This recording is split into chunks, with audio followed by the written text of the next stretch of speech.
Leviticus chapter 7. Now this is the law of the guilt offering. It is especially holy. The guilt offering is to be slaughtered at the place where the burnt offering is slaughtered, and the priest is to splatter its blood on all sides of the altar. The offerer is to present all the fat from it, the fat tail, the fat surrounding the entrails, and the 2 kidneys with the fat on them at the loins. He will also remove the fatty lobe of the liver with the kidneys. The priest will burn them on the altar as a food offering to the Lord. It is a guilt offering. Any male among the priests may eat it. It is to be eaten in a holy place. It is especially holy. The guilt offering is like the sin offering. The law is the same for both. It belongs to the priest who makes atonement with it. As for the priest who presents someone's burnt offering, the hide of the burnt offering he has presented belongs to him. It is the priest's. Any grain offering that is baked in an oven or prepared in a pan or on a griddle belongs to the priest who presents it. It is his. But any grain offering, whether dry or mixed with oil, belongs equally to all of Aaron's sons. Now this is the law of the fellowship sacrifice that someone may present to the Lord. If he presents it for thanksgiving, in addition to the thanksgiving sacrifice, he is to present unleavened cakes mixed with olive oil, unleavened wafers coated with oil, and well-kneaded cakes of fine flour mixed with oil. He is to present as his offering cakes of leavened bread with his thanksgiving sacrifice of fellowship. From the cakes he is to present 1 portion of each offering as a contribution to the Lord. It will belong to the priest who splatters the blood of the fellowship offering. It is his. The meat of his thanksgiving sacrifice of fellowship must be eaten on the day he offers it. He may not leave any of it until morning.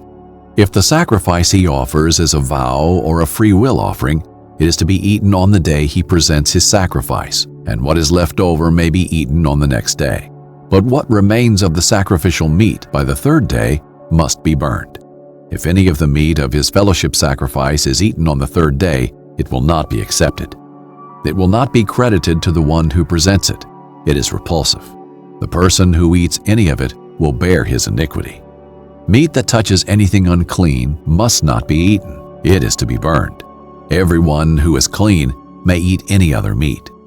But the one who eats meat from the Lord's fellowship sacrifice while he is unclean, that person must be cut off from his people. If someone touches anything unclean, whether human uncleanness, an unclean animal, or any unclean, abhorrent creature, and eats meat from the Lord's fellowship sacrifice, that person is to be cut off from his people. The Lord spoke to Moses, "Tell the Israelites, you are not to eat any fat of an ox, a sheep, or a goat.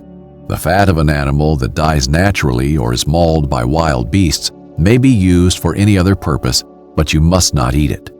If anyone eats animal fat from a food offering presented to the Lord, the person who eats it is to be cut off from his people. Wherever you live, you must not eat the blood of any bird or animal. Whoever eats any blood is to be cut off from his people." The Lord spoke to Moses, "Tell the Israelites, the one who presents a fellowship sacrifice to the Lord is to bring an offering to the Lord from his sacrifice. His own hands will bring the food offerings to the Lord. He will bring the fat together with the breast. The breast is to be presented as a presentation offering before the Lord.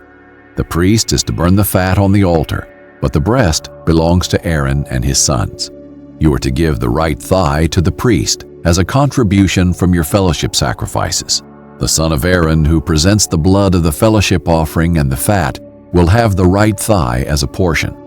I have taken from the Israelites the breast of the presentation offering and the thigh of the contribution from their fellowship sacrifices, and have assigned them to the priest Aaron and to his sons as a permanent